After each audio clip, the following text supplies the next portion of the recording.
Okay, so today I'm taking care of a 50-year-old patient undergoing a hysterectomy. She is 70 kilos and 175 centimeters, and she just has a history of COPD with some HOMO2, like 2 to 3 liters baseline, and then she's a current smoker. So first I'm gonna go do my machine check. I'm gonna check my pipeline gas pressure, and I'm gonna check my cylinders. I'm gonna look at my vaporizers, make sure those are full and these are tight, the lid, whatever this is. And then I'm gonna check the interlock system for both. I'm gonna make sure I can't make a hypoxic mixture with my nitrous.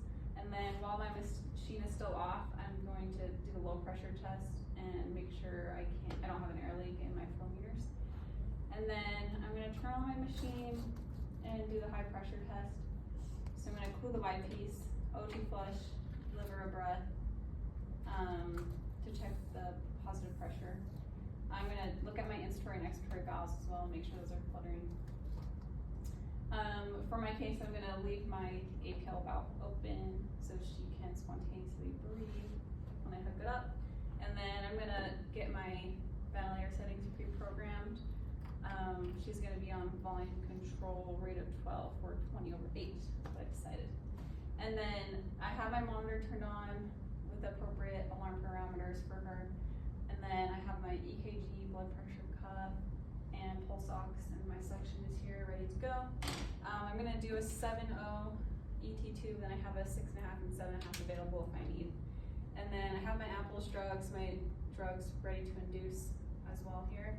I have an oral airway. I have her mask ready, and then I have tape as well.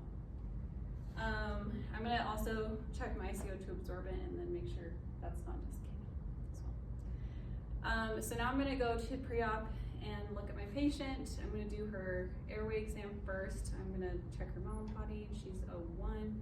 I'm gonna look at her thyromental distance, and she's 7 centimeters, which is normal.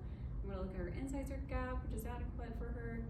And then I'm gonna do the lip bite test as well, which she's good. She's a class 2.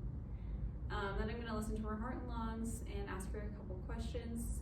Does she have any allergies? Does she have any history of anesthesia, like malignant hyperthermia, or any family history of malignant hyperthermia? Has she had a recent cold, cough, or upper respiratory symptoms? Any COPD exacerbations recently? Has she had breakfast this morning? And then is she on any daily medications I need to know about that aren't listed in her chart? And then I'm just gonna explain the procedure. I'm gonna take her back to the OR, give her some oxygen, make her sleepy with some meds and the IV, and then put in a breathing tube and keep her really comfortable throughout the case. And then I'm not gonna order any pre-op labs. She just went to her PCP last week and they all looked good. Okay, so I'm gonna bring her back to the OR. And first I'm gonna hyperoxygenate for 3 to 5 minutes to denitrate my patient with the EC technique with a nice tight seal. And I'm gonna turn my O2 up to 6 liters there to hyperoxygenate. She already has an IV from pre-op, so that's ready to go. I'm gonna do a last double check of my monitors and make sure everything's ready for me to intubate. And then I'm gonna the nurse is gonna help me to set up my monitoring equipment, so my EKG, my blood pressure cuff, and my pulse ox. Okay, so now that she's hyperoxygenated, I'm gonna push my induction meds, and she's gonna get 50 mics of Fent, 140 milligrams of Prop, and then 70 milligrams of Rock.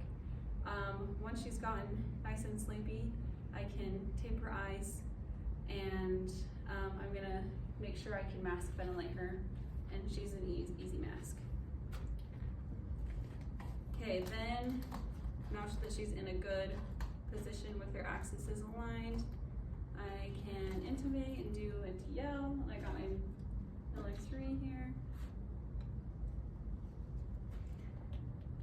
And I can see epiglottis, corniculate, and cords. I'm gonna get the tube right through the cords here, and then pull the stylet, and then push it a little bit deeper here. And I can already see the tube misting and bilateral chest rise.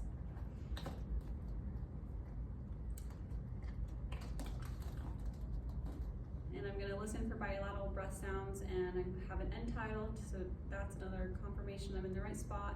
I'm going to tape the tube down to secure it at 21 centimeters, and I'm going to move my SIBO at this point up to 4 to keep her asleep, and I can move my fresh flow gas down to 2 liters now at this point.